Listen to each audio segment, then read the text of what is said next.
Hey there, Colette here, and in this video we are going to talk about energy management for filmmakers. And this topic is so important because one of the things that we often think is the big problem for us as creatives and as filmmakers is time management. And in reality, it's usually not the case. It's usually the problem is our energy management. We are running out of energy, and the things that we're doing that drain our energy also tend to be time consuming. So they kind of line up. So I'm Colette Nicol. I'm a solo filmmaker based out of Vancouver, Canada, and I love sharing tips about how to improve our lives as creatives and also pursue our filmmaking dreams. So if you like this video, make sure you subscribe for more. Now let's dig into this topic. So I have 7 tips for you today. I really know what it's like to go from being like exhausted all the time and not having energy and just feeling drained and demotivated and frankly depressed, to being in a place where I am much, much better at managing my energy. I have a lot of energy and I am able to achieve my most important goals and dreams and also just keep on the path towards achieving them. I have lots of things I want to do in this lifetime that I haven't done yet, but I'm not drained any longer the way that I used to be. And I have done some very specific things to turn all of that around. So that's what I want to share with you today. You, of course, are a different person. So I encourage you to just listen to the tips and see which of them pop out to you as reasonable for you to try. So my first tip is to try and delete any energy drains that come from people, places, activities, or things. People, places, activities, or things. Obviously, you can't delete human beings from planet Earth, but you can definitely delete the amount of time you spend with people who are very draining. So just over the next couple weeks, pay attention to what things are draining your energy and figure out how you can either completely avoid this altogether, delete it out of your life, or just reduce it so that it takes up a very, very tiny amount of your existence. Okay, this next one is a big one for those of us who are multi-passionate creatives, and this is the lingering monster of unfinished projects. I have had this situation many, many times, so I feel for you if you're in this scenario. So this is the thing.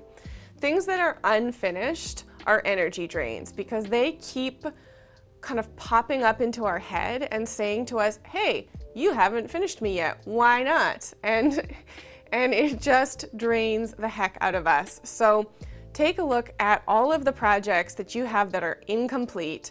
I suggest writing them down and then go through and say, hey, which of these do I want to delete? As in, I don't want to finish this any longer because I don't think it's worth my time, so I'm going to delete it. That is okay. You do not have to finish projects, but you have to decide that the project is done. In other words, you've gotten all of the value out of that project in terms of your learning, your personal growth, whatever. And so you don't need to finish it in order to be a success, right? Not all projects need to be finished. So go through, delete the ones you can delete, and then start kind of a list of the ones that you want to finish and just spend a couple hours per week finishing up those projects that actually really do need to be finished. And every time you complete a project, you're going to get a huge sort of return of energy back to you.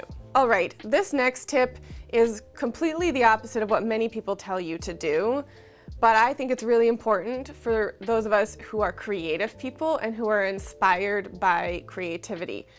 And this is the kind of downside of batching. So if you've spent any time in the productivity world, you know that people are always telling you to batch things. In other words, like take 6 hours and do the same activity over and over and over again. Why? Because you basically turn yourself into a robotic machine doing this repetitive task and it can be done efficiently.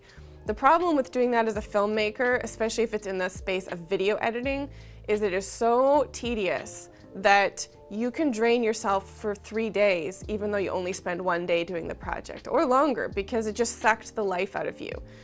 So watch out for any type of tedious project, and rather than trying to batch it, I suggest breaking up into multiple days and only doing an hour per day. Batch things that you actually love doing, where it's like spending 6 hours doing this thing makes you feel amazing and makes you feel energized. Okay, this next one is huge. It is a huge energy drainer.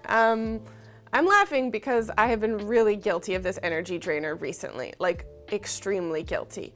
So this is our cell phone, right? I don't even have my cell phone with me right now to use it as a demonstration, because my cell phone is such an energy drainer that I have now decided to keep it in the other room.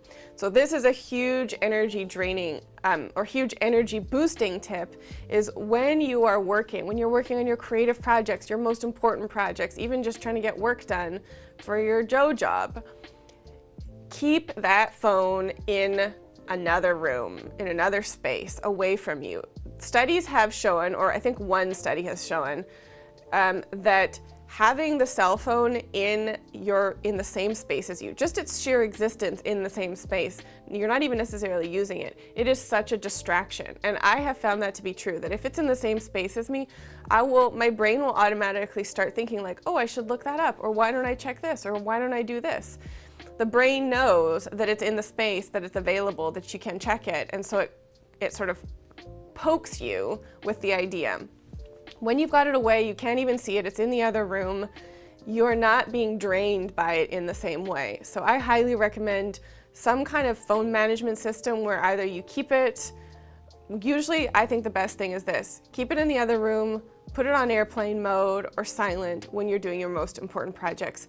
Okay, my next tip is actually a fun and positive tip, not as difficult to go about as the other ones, and this is giving yourself 10 minutes of awesomeness every single day. So 10 minutes of awesomeness, what does this mean? It means there's definitely something in your creative life that you love doing. It makes you feel amazing, it gives you energy, makes you feel happy, and you don't even have to spend that long doing it to make you feel good.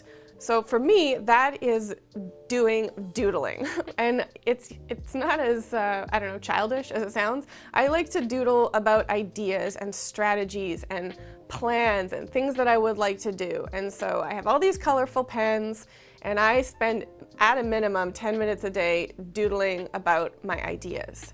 This is super useful for me because I am kind of an idea machine, and it can be a bit of a problem because I can end up doing too many things at once.